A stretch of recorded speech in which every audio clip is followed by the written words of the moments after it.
There is a unique type of individual who stands out in subtle yet profound ways. They step into any space and within seconds pick up on an invisible tension. No voices are raised, no obvious conflict unfolds, yet their mind has already mapped out the entire scene in vivid detail. A fleeting look that darts away, a grin that feels slightly strained, a casual remark that rings true on the surface, but carries an undercurrent of something manufactured. A lot of folks assume this level of perception is some kind of extraordinary advantage, a rare talent worth celebrating, but in reality, this heightened sensitivity functions more like a hidden mental snare. The real issue is their brain never hits the pause button. They struggle to simply be present and savor what's happening right now. Instead, they carry every interaction back with them, dissecting each nuance, replaying scenes on loop, and turning tiny moments into elaborate mental narratives. They're the sort who can transform one brief pause in conversation into a whole galaxy of possible interpretations. Yet, if you recognize this pattern in a friend or in yourself, you already sense how challenging it becomes. Because this kind of intense observation goes far beyond ordinary intelligence. It involves constantly noticing the unspoken layers and hidden meanings that most people simply breeze right past without a second thought.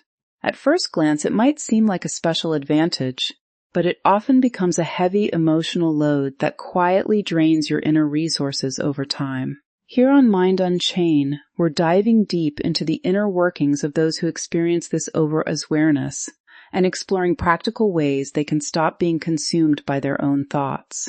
To begin, let's examine where this intense sensitivity actually comes from. What leads certain people to develop such acute perception? Research in psychology generally identifies two primary pathways for this trait. In the first pathway, the sensitivity is simply part of their natural wiring from birth. Experts refer to them as highly sensitive persons, or HSPs, who possess what's known as sensory processing sensitivity, or SPS. From the earliest days, their nervous system acts like an exceptionally refined detector that picks up and experiences every stimulus with far greater depth and intensity than average. For them, everyday surroundings always feel rendered in crystal clear, high-definition detail. In contrast, for the second group, this over-awareness isn't an inborn feature at all. It develops as a learned survival strategy passed down from difficult experiences. Neuroscience labels this pattern hypervigilance. It usually takes shape in unpredictable or emotionally volatile settings earlier in life, especially throughout childhood. Picture a young child navigating a home where the emotional climate shifts unpredictably, much like sudden changes in the weather. That child can't afford the luxury of carefree innocence. They quickly adapt by becoming a living alert system. Perhaps they memorize the exact rumble of tires pulling into the driveway just to anticipate whether a parent would return in a calm state or something more volatile. They train themselves to interpret the sharp bang of a cabinet door and gauge the level of frustration it signaled. They learned precisely when to enter a room with a bright expression and when it was wiser to slip quietly out of sight. On a biological level, their amygdala, the brain's built-in alarm system, remained on high alert for extended periods. It internalized a core lesson: this world isn't entirely secure. So constant monitoring is necessary to dodge potential harm. No one explicitly taught these skills. The nervous system simply forged stronger neural pathways to forecast emotional turbulence ahead of time. Eventually, that protective vigilance evolves into a deeper form of awareness that becomes woven into the very fabric of who they are. As adults, they frequently reflect on their habits and feel self-critical. Why does my mind always race ahead like this? Is there something fundamentally off with me? But here's the important truth. They aren't flawed or defective. They're simply operating with a form of intelligence forged through necessity. The protective mechanism that once kept them safe has now become permanently integrated. So when this powerful awareness carries forward into adult experiences, how exactly does it reveal itself in daily life? Let's begin with the first clear indicator, operating in perpetual analysis mode. This tends to be the most obvious marker and the one that demands the greatest amount of inner energy. For an ordinary individual, a simple exchange remains just that, but for someone wired this way, the mind is constantly solving an invisible puzzle beneath the surface. Consider an everyday scenario. Their supervisor drops a quick note on a messaging app late in the afternoon. "Stop by my desk when you have a second." To most colleagues, this reads as a straightforward request. Yet for the overly perceptive person, that single line triggers an immediate surge of unease. They detect a subtle shift in tone, an unspoken chill that others might overlook. They absorb the sender's overall vibe and immediately start second-guessing their own actions. Did I disappoint them somehow?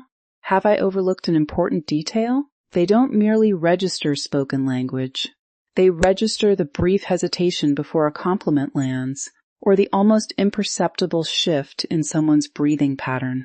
Much of this tendency links back to heightened activity in the brain's default mode network, often abbreviated as DMN, the region responsible for introspection and self-referential processing. In the average person, this network primarily lights up during quiet reflection or downtime. But among those with elevated awareness, the network stays more engaged, pulling the mind into non-stop evaluation and meaning-making. On the outside, they appear fully engaged, nodding along, smiling warmly, sipping their drink, and taking part in the flow of daily activities. Yet internally, another part is meticulously logging observations, cross-referencing details, and interpreting every signal. The outcome is that genuine mental downtime becomes rare. They can finish an entire workday at a desk and still feel completely worn out because their thoughts have been sprinting through an invisible endurance test the whole time. And that analytical lens doesn't stay focused only on the external world. It eventually turns inward as well, giving rise to the second indicator, intense self-monitoring. In psychological terms, this is known as metacognition, the capacity to observe and evaluate your own mental processes, governed largely by the prefrontal cortex. We all possess this ability to some degree, but for these individuals, the switch stays permanently flipped on. They don't simply experience a feeling. They step back and watch themselves experiencing it. The typical sequence unfolds something like this. An emotion surfaces, then gets thoroughly examined, and finally receives a verdict. They might be out for a walk when a wave of melancholy arises. Rather than allowing the feeling to exist naturally, they tense up and immediately begin critiquing their own reaction. Why am I experiencing this low mood right now? Does it even make logical sense given my circumstances? I have so many reasons to feel appreciative, so what's behind this emptiness? Feeling this way at all makes me somehow inadequate. Even moments of happiness undergo the same scrutiny. They're enjoying laughter at a social gathering, but almost instantly another part of their mind hovers above the scene, observing and assessing. Was that laugh a touch too enthusiastic? Did it come across as forced? It's comparable to trying to dance while simultaneously watching your own reflection to ensure every movement is perfectly aligned. They might execute every step flawlessly, yet the effortless rhythm slips away. Their profound insight grows richer, but their ability to remain fully immersed in the moment gradually fades. When this ongoing internal commentary stretches on indefinitely, they shift into the third indicator, a gradual erosion of trust within relationships. This depth of perception allows them to glimpse behind the curtain of everyday social performances.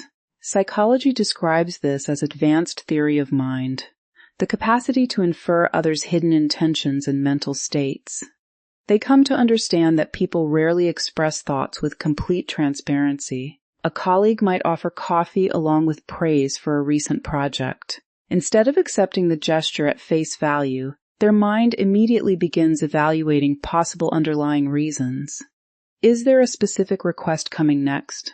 Could this be a strategic move to gain access to certain information? They recognize that generosity sometimes carries unspoken expectations.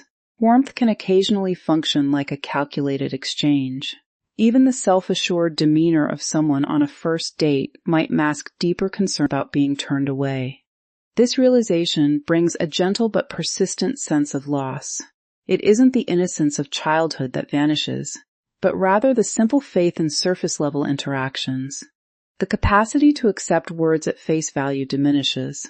Consequently, every kind remark seems layered with possible subtext. An apology feels incomplete because they wonder whether it stems from genuine remorse or merely a desire to ease tension. Even commitments start to feel uncertain. They don't grow cynical or resentful towards humanity as a whole.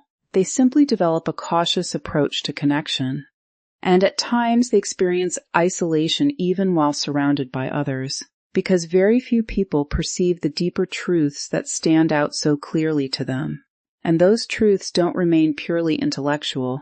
They seep into emotional territory, which leads directly to the fourth indicator, empathy that runs continuously. For them, empathy isn't something they deliberately activate when a loved one is upset. It operates as an always-on state they cannot disable. They enter a conference room where silence hangs heavy, yet they instantly register the friction simmering between two team members. Their mind functions like highly absorbent material. Psychology refers to the cognitive side of this as understanding others' perspectives, but in over-aware individuals, it extends into full emotional resonance, where they essentially internalize and carry another person's distress as if it belonged to them. This process ties closely to specialized brain cells known as mirror neurons that fire both when we observe emotion in others and when we feel it ourselves. For the highly perceptive person, however, observation quickly turns into absorption. A stranger on public transit might fidget anxiously with their leg, and suddenly the observer's own pulse quickens in response. A close friend shares details of a painful separation, and days later that same heaviness lingers in the listener's chest. What follows? They often end up serving as the unofficial emotional stabilizer for those around them. They instinctively soften their tone and select gentle phrasing to ease group tension. Others gravitate toward them because they feel truly seen and heard, yet the personal cost is profound fatigue. They become receptacles for everyone else's unprocessed feelings. And rarely does anyone pause to consider that the person who constantly offers understanding also longs for someone to truly see them in return. The emotions they hold back don't simply evaporate, they manifest physically. This brings us to the fifth indicator. When perception links directly to bodily sensations and heightened anxiety, awareness isn't confined to mental processes alone. Scientists use the term interoception to describe our capacity to register internal bodily signals, a function handled primarily by the insular cortex. Individuals with this trait frequently possess an unusually attuned interoceptive system. They sip a strong coffee and notice their heartbeat accelerate slightly from the caffeine. Most people would register that as normal stimulation. But their system immediately cross-references the sensation against stored patterns and sounds an internal alert. Rapid pulse equals threat. Panic may be imminent. Ordinary bodily cues become amplified danger signals. This sets up a challenging feedback cycle. A sensation arises, the brain labels it as hazardous, the body then releases stress chemicals such as cortisol, which in turn intensify the original sensations.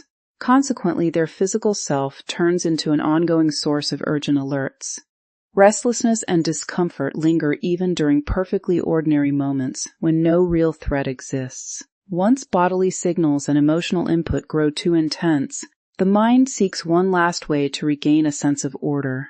At that point, awareness shifts quietly from a tool of observation into a sophisticated internal defense strategy. This isn't about dominating others through force. It's a quiet personal safeguard, function according to an unstated conviction. If every possible outcome can be anticipated, painful surprises can be minimized. For them, insight becomes a form of emotional shielding. They convince themselves that spotting potential disappointment on the horizon will cushion the impact when it eventually arrives. Their thoughts run constant background scenarios, quiet, relentless simulations. They wonder, what if this connection suddenly dissolves? What if all the effort they've invested suddenly vanishes? If the worst-case scenario unfolds, how can they respond without falling apart? This pattern often results in what psychologists call analysis paralysis. They become caught in an endless web of hypothetical futures, examining every conceivable risk even while the current moment remains unfinished. Such perpetual readiness prevents them from ever fully inhabiting the present. The most painful consequence of this protective approach lies in the hidden exchange it demands. In their effort to outpace discomfort, they gradually withdraw from fully living. Rather than moving naturally with life's unpredictable beauty and surprises, they begin treating existence like a carefully managed contingency plan.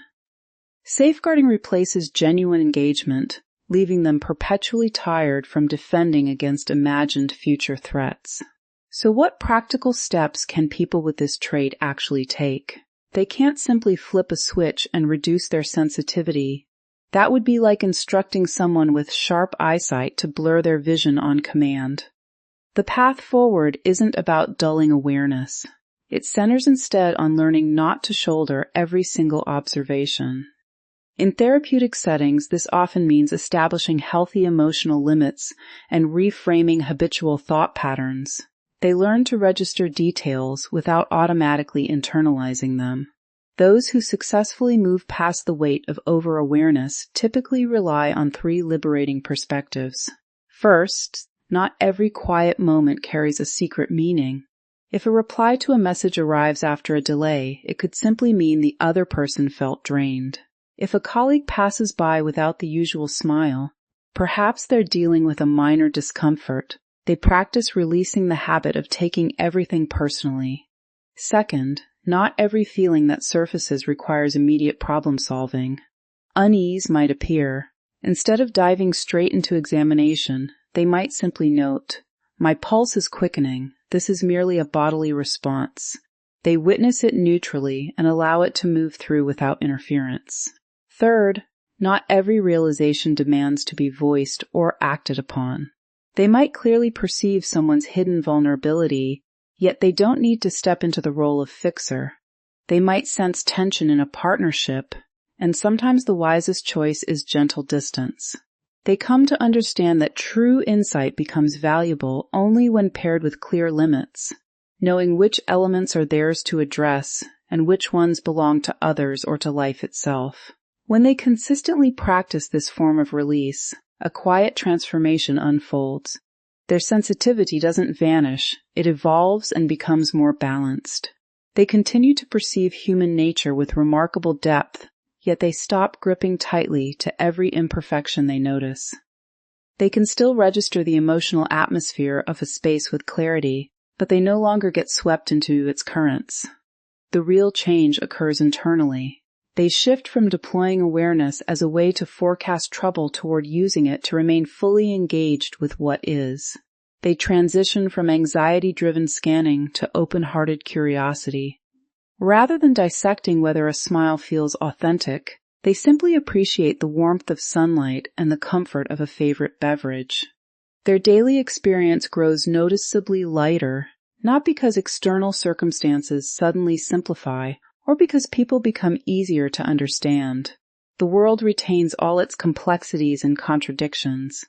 Life feels lighter because they stop attempting to balance every hidden variable simultaneously.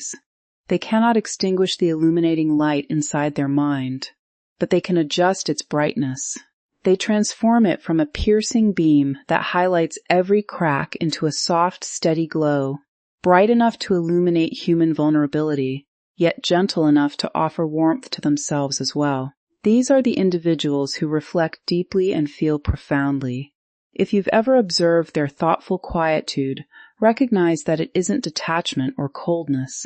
It represents a refined kind of wisdom, a wisdom that has learned to embrace life with compassion rather than remaining trapped inside its complexities.